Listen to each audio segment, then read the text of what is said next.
ሰላም ወዳጆች እንደምን አላችሁ? እንኳን ለ130ኛው የአድዋ ድል በዓል አደረሳችሁ። መቼም በዓሉ ካለፈ አንድ ወይ ሁለት ቀን ሞልቶታልና ከየት መጥተህ ነው ዛሬ እንኳን ለአድዋ ድል በዓል 130ኛው ዓመት አደረሳችሁ የምትለን እንደማትሉኝ ተስፋ አረጋለሁ። ይሄ ወር የአድዋ ወር ነው። ጀግኖች አባቶቻችን ድል ካደረጉ በኋላ ወደ የመጡበት እስኪመለሱ ድረስ እርግጠኛ ነኝ በርካታ ወራቶችን ፈጅቷል ወይም ሳምንታትን ፈጅቷል። ጉዞው በእግርና በፈረስ ነበርና ስለዚህ ወሩም በሙሉ የአድዋ ወር ብለን እንኳን አደረሰ እንኳን አደረሰሽ ብንባባል ምንም ክፋት የለውምና እኔም እንኳን አደረሳችሁ ብያለሁ። በድጋሚ ወዳጆች ስለ የአድዋ ጀግኖች ለመተንተንም ስለ በዓሉ በድጋሚ እንኳን አደረሳችሁ ለማለትም አይደለም ዋናው ነጥቤ። እሱን ታሪክ ቁልጭ አድርጎ በመጽሐፍም በተግባርም ተንትኖ ቁጭ አድርጓል። የአድዋን ድል በዓልና አጠቃላይ የጀግኖቹን ውሎ ዛሬ የአዲስ አበባ ከተማ ማዘጋጃ ቤት የሚገኝበት ፊት ለፊት ያለው በተለምዶ አድዋ 00 የምንለው ወይም አድዋ ሙዚየም ብንሄድ ማን ምን ሲሰራ እንደነበረ አንድ በአንድ ቁልጭ ተደርጎ ተቀምጧል። ጀግኖቻችን እንዴት ያለ ታሪክ የማይዘነጋው ጀግንነት እንደሰሩ ለማንም ግልጽ በሚሆን መልኩ የኢትዮጵያ መንግስት በዶክተር አብይ አህመድ የሚመራው የኢትዮጵያ መንግስትና በክብርት አዳነች አቤቤ የሚመራው የከተማችን አስተዳደር አሳምሮ ውብ አድርጎ ሙዚየም ሰርቶልናል እና እዛ ሄደን ታሪኩን ማየት መስማት እንችላለን። መጽሐፍቶችንም ማንበብ እንዲሁ። ዛሬ ነጥቤ በ130ኛው የአድዋ ድል በዓል ላይ የታዩትን በአከባበሩ ላይ ማለት ነው። በተለይም በዚህ በማዕከል በኢትዮጵያ በተከበረው ወይም አዲስ አበባ በተከበረው በዚሁ በሙዚየሙ ፒያሳ ወይም በተለምዶ ፒያሳ የሚባል ወይም አጼ ምኒልክ አደባባይ በሚባለው በአዲሱ ሙዚየም ደጃፍ በተከበረው በዓል ላይ ስለቀረቡት ንግግሮች፣ ትርኢቶች አንዳንድ ነገር ለማለት ፈልጌ ነው። በእርግጥ ዝግጅቱ ሰፊ ነው። እኔ ከአዘጋጆች ቀጥሎ እዛ ቦታ ላይ ከደረሱ ሰዎች አንዱ ነኝ። የተጠራ ነው 12 ሰዓት ተኩል ነው። እኔ ከ12 ሰዓት በፊት እዛ ደርሻለሁ። ልብ በሉ፣ ከ12 ሰዓት በፊት እዛ ደርሻለሁ።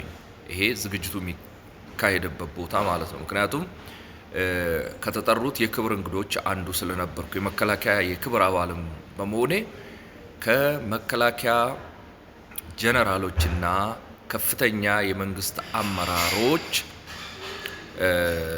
ጋር በድንኳን ውስጥ ከነበሩ ሰዎችም አንዱ ነኝ።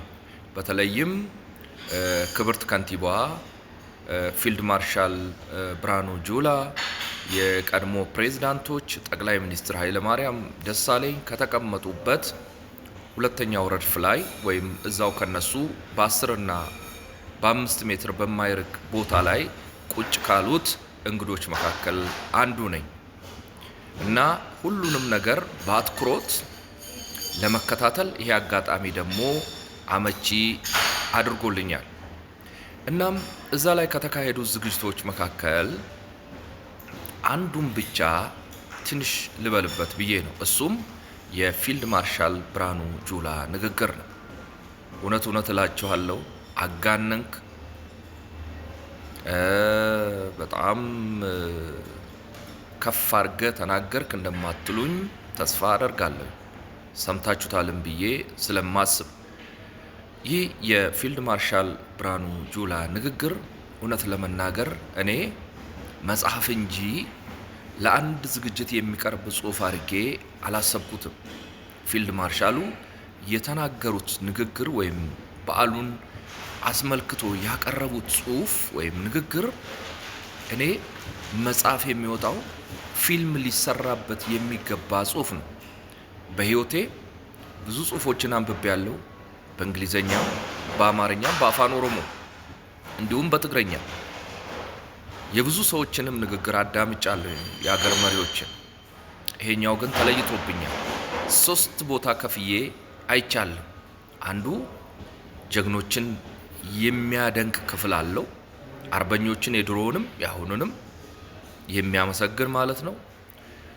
ሁለተኛው ደግሞ የኢትዮጵያ ሕዝቦች አንድነታቸውን ጠብቀው መቆየት እንዳለባቸው፣ ለአንድነታቸው ሁልጊዜም ዘመቆም እንዳለባቸው አንደርላይን ያደረገ ጽሑፍ ወይም ንግግር ነው። ሶስተኛና ዋናው ደግሞ ባንዳ ምን ሲሰራ እንደነበረ፣ ምን እየሰራ እንዳለ፣ ወደፊት ደግሞ ባንዳ ምን አገራችን ላይ ሊያስከትል እንደሚችል አንደርላይን አድርጎ ወይም በቀይ ቀለም ያሰምረበት ነው።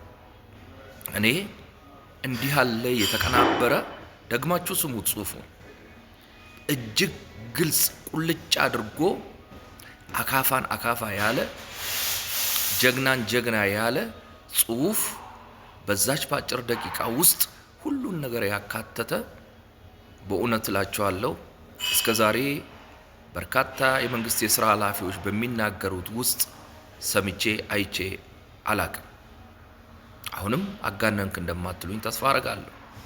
ነገር ግን ፊልድ ማርሻል ብርሃኑ ጁላ ቀድሞውንም ፊት ለፊት እውነቱን በማፍረጥረጥ ነው የሚታወቁት። አሁንም ጀግናንና ባንዳን የለየ፣ ገለባንና ስንዴውን የለየ ወይም እንክርዳድና ስንዴውን የለየ ግልጽ የሆነ መልእክት ነው እዛ ላይ ያስተላለፉት።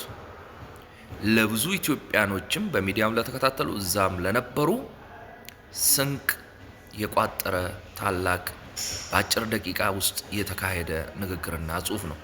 በእውነት ቢስፋፋ ይሄ መጽሐፍ ሊወጣው የሚችል በባንዳና በጀግና መካከል ያለውን ልዩነት ህዝባችን ባንዳም መጸየፍ እንዳለበት፣ ጀግናም ማክበር እንዳለበት፣ ዝም ከተባሉ ደግሞ ጀግናው ደካማ ሆኖ ባንዳው ጀግና ሆኖ አገር ልትወድም ልጠፋ እንደምትችል ቁጭ አድርጓል። ይሄ በተግባር ትላንትም ዛሬም በእውን እያየነው ያለነው ነገር ስለሆነ በእውነት ትልቅ ምስጋና ይገባቸዋል ፊልድ ማርሻል ብርሃኑ ጁላ። እናም ወዳጆች እሳቸው እንዳሉት ጀግናን ማድነቅ ማክበር፣ አገርን ህዝብን ከጥቃት ከጠላት መከላከል ሁሌም ሊወደስ ሁሌም ሊሞገስ ይገባል። ባንዳ አጭበርባሪ የድል አጥቢያ አርበኛ ግን ሁሌም ሊወቀስ ሊወገዝ ይገባልና እኔ በአድዋ በዓል ላይ ከታዘብኳቸው በጣም ትልልቅ ዝግጅቶች እዛ ትርኢትም ነበረ። በርካታ ግጥሞች፣ ድራማዎች፣ ዘፈኖች አነቃቂ ቀርበዋል። በአንደኛ ደረጃ የመረጥኩት የትም በተካሄደው እስከዛሬም ከነበረው ከባልቻ አባ ነፍሶ ቲያትር ቀጥሎ የፊልድ ማርሻል ብርሃኑ ጁላን የ130ኛ ዓመት የአድዋ ድል በዓል ላይ የተደረገውን ንግግር ነው እና እባካችሁ ገብታችሁ ተመልሳችሁ ስሙ። ንግግሩ በተለያየ ሚዲያ ላይ ቀርቧል። ይህንኑ ተከትሎም አንዳንድ የባንዳ ልጆች በውጭም በአገር ውስጥም ሆኖ ፊልድ ማርሻሉ ሰደበን፣ ረገመን፣ አስጠነቀቀን፣ አስፈራራን እያሉ ሲጮሁ ነበር። እንግዲህ ምን ያህል የፊልድ ማርሻሉ ንግግር ስትሮንግ ጠንካራ የማያወላዳ ቅድም እንዳልኩት ስንዴና ገለባን ለይቶ የወጋ መሆኑን ያሳዩበት ስለሆነ እነዚህ ሰዎች ተንጫጭተዋል፣ የባንዳ ልጆችና በባንድነት ላይ የተሰማሩ አሁንም። እናም ፊልድ ማርሻል ብርሃኑ ሆይ ረጅም ዕድሜ ጤንነት እመኝልዎታለሁ። ለእርሶም ለሁላችንም እንኳን ለ130ኛው የአድዋ ድል በዓል አደረሰን። ድል ለጀግናው መከላከያ ሰራዊታችን፣ ሰላም ለሀገራችን። አመሰግናለሁ። ሼር አድርጉላቸው።